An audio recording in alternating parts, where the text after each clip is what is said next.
नमस्कार दोस्तों, मैं हूं सचिन मिश्रा और आज हम बात करेंगे आखिर क्यों बार बार भारत और चीन के बीच सीमा को लेकर विवाद होते रहता है।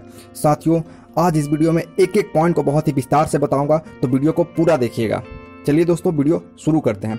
सबसे पहले आप ये जान लीजिए, भारत और चीन के बीच जो सीमा है उसकी लंबाई 3488 किलोमीटर है और ये सीमा जम्मू कश्मीर, हिमाचल प्रदेश, उत्तराखंड, सिक्किम और अरुणाचल प्रदेश से होकर गुजरती है। साथियों, इस सीमाओं को 3 सेक्टर में बांट दिया गया है। पूर्वी सेक्टर यानी सिक्किम और अरुणाचल प्रदेश, पश्चिमी सेक्टर में जम्मू कश्मीर और मिडिल सेक्टर में मौजूद है हिमाचल प्रदेश और उत्तराखंड। अब आप ध्यान से सुनिएगा। पश्चिमी सेक्टर में मौजूद अस्काई चीन पर भारत अपना दावा करता है, जो फिलहाल चीन के कंट्रोल में है। भारत के साथ 1962 के युद्ध के दौरान चीन ने इस पूरे इलाके पर अपना कब्जा कर लिया था। वहीं पूर्वी सेक्टर में चीन अरुणाचल प्रदेश पर अपना दावा करता है। चीन कहता है कि दक्षिणी तिब्बत का हिस्सा है। साथियों, आप ये भी जानिए कि चीन तिब्बत और अरुणाचल प्रदेश के बीच खींची गई मैकमोहन रेखा को भी नहीं मानता। वो कहता है कि 1914 में जब ब्रिटिश भारत और तिब्बत के बीच समझौता हुआ और जब मैकमोहन रेखा को खींचा गया, उस समय चीन वहां मौजूद नहीं था। चीन कहता है कि तिब्बत उसका हिस्सा है और इसलिए तिब्बत खुद फैसला नहीं ले सकता। अब थोड़ी बात हम तिब्बत की भी कर लेते हैं। दरअसल 1914 में तिब्बत एक स्वतंत्र लेकिन कमजोर मुल्क था। तिब्बत की इसी कमजोरी का फायदा उठाते हुए 1950 में चीन ने उसे पूरी तरह अपने कब्जे में कर लिया। साथियों, कुल मिलाकर अगर बात करें तो चीन अरुणाचल प्रदेश पर अपना दावा करता है और अस्काई चीन पर भारत के दावे को खारिज करता है। और दोनों देशों के इसी विवाद की वजह से अभी तक कोई स्पष्ट सीमा नहीं बन सका। हालांकि स्थिति को ठीक रखने के लिए लाइन ऑफ एक्चुअल कंट्रोल बनाए गए हैं, लेकिन ये भी स्पष्ट नहीं है। दोनों देश अलग अलग लाइन ऑफ एक्चुअल कंट्रोल बताते हैं। साथियों, इस एलएसी पर कई ग्लेशियर, बर्फ के रेगिस्तान, पहाड़ और नदियां पड़ते हैं।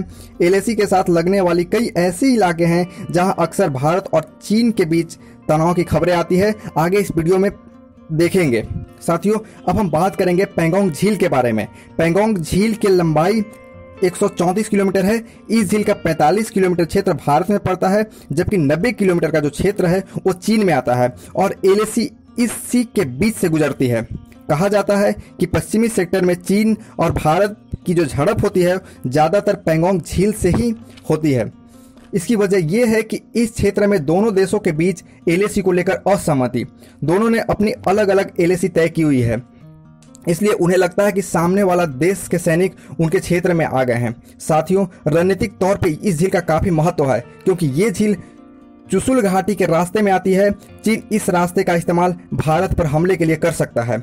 साल 1962 के युद्ध के दौरान यही वो जगह था जहां चीन अपना मुख्य आक्रमण शुरू किया था और खबर ऐसी भी आती है कि पिछले कुछ सालों में चीन ने पेंगोंग झील के आसपास कई सड़कें निर्माण की हैं। साथियों, अब हम गालवन घाटी के बारे में बात करेंगे, जो कि बहुत ही महत्वपूर्ण टॉपिक है। गालवन घाटी विवादित क्षेत्र अक्साई चीन में है और ये एलएसी के बहुत ही नज़दीक है और ये घाटी चीन के दक्षिणी शिनजियांग और भारत के लद्दाख तक फैली है। और ये घाटी भारत के लिए बहुत महत्वपूर्ण है, क्योंकि 1962 की जंग के दौरान गालवन घाटी का जो क्षेत्र है वह जंग का प्रमुख केंद्र बना था। साथियों, एक समय भारत और चीन के बीच समझौता हुआ था कि एलएसी को मानेंगे और उसके आसपास कोई भी सैन्य निर्माण नहीं करेंगे, लेकिन चीन गालवन घाटी के समीप पहले ही सैन्य निर्माण कर चुका है और जब भारत यहाँ सैन्य निर्माण कर रहा है तब चीन उसे गलत बता रहा है। और वर्तमान समय में भारत और चीन के बीच तनाव का जो मुख्य केंद्र है वह गालवन घाटी ही है। दोस्तों, आपको याद ही होगा कि 2017 में डोकलाम को लेकर भारत और चीन के बीच काफ़ी विवाद हुआ था, जो 70 से 80 दिन तक चला था। फिर चीन को हार मानना पड़ा था। मामला तब शुरू हुआ था जब भारत ने पठारी क्षेत्र डोकलाम में चीन के सड़क बनाने की कोशिश का विरोध किया था। वैसे तो डोकलाम चीन और भूटान के बीच का विवाद है, लेकिन सिक्किम बॉर्डर के नज़दीक ही पड़ता है और एक ट्राई जंक्शन पॉइंट है। भूटान और चीन दोनों इस इलाके पर अपना दावा करते हैं।